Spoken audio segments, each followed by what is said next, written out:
Сәлем достар, бүгін сіздермен бірге жұмсақ болып шығатын өте дәмді творог қосылған дәмді нан дайындайтын боламыз. Алдымен қамырын дайындаймыз. Сүт құйып, үстіне қант, жұмыртқа, дрож, тұз және ертіп алған сары майды салып, үстіне ұн салып қамыр жасаймыз.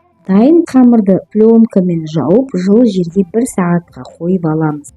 Мінекей қамыр көтеріліп, бірнеше бөлікке бөліп аламыз. Домалақ тәрізді пішін жасаймыз.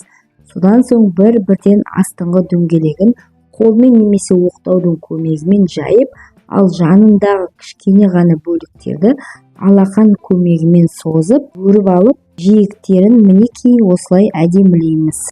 Ал енді дайын бөлке қамырын бетін жауып, көтерілгенше ортасына массасын дайындаймыз. Ол үшін творог және қаймақ және жұмыртқа, қант және көкөніс крахмалын салып, барлығын араластырып аламыз. Дәмді нан үлпілдеп көтерілді. Енді ортасына дайын болған творог массаны салып, жиектерін жұмыртқаның сарысымен майлап алып, 170 градуста 35-40 минутта пісіріп аламыз. Мінекей творог булочкамыз пісті. Үстіне қант ұнтағын сеуіп, балаларға немесе қонақ келгенде ұсынсаңыз болады. Ас болсын.